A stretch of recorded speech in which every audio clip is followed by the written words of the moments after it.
যত ক্ষমতাশালী ছিল, যত বিত্তশালী ছিল, তাদের পতনের অন্যতম একটা কারণ ছিল তারা একটা পর্যায়ে অহংকারী হয়ে উঠেছিল। তারা মনে করেছে পৃথিবীতে যা কিছু সবটা আমার মধ্য দিয়ে হয়েছে, আমার যোগ্যতা দিয়ে হয়েছে। আপনার যোগ্যতার পাশাপাশি আপনাকে এটা বিশ্বাস করতে হবে যে আল্লাহ তাআলা চেয়েছেন দেখেই আপনি অর্জনগুলো করতে পেরেছেন। আর এক্ষেত্রে আল্লাহর প্রতি যত শুকরিয়া আদায় করবেন, আল্লাহ আপনাকে আরো বাড়িয়ে দিবেন। আমার পয়েন্টটা হচ্ছে, যারা ভালো তাদেরকে সব ক্ষেত্রে ভালো হইতে হয়। আপনি সাপোজ খুব ভালো একজন ছাত্র, কিন্তু আপনার বাবা মায়ের কাছে সন্তানের ক্রাইটেরিয়া থেকে যখন বিশ্লেষণ করা হবে, তখন আপনি হচ্ছেন সবচেয়ে খারাপ একজন সন্তান। তাহলে কি দিন শেষে আপনাকে আমরা ভালো বলতে পারবো? পারবো না।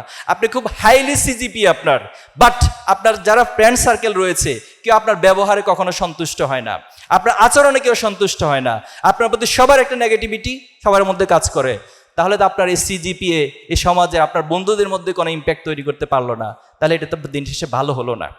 আপনি সমাজের মানুষের কাছে ভালো হতে হবে, আপনি শিক্ষকদের কাছে ভালো হতে হবে।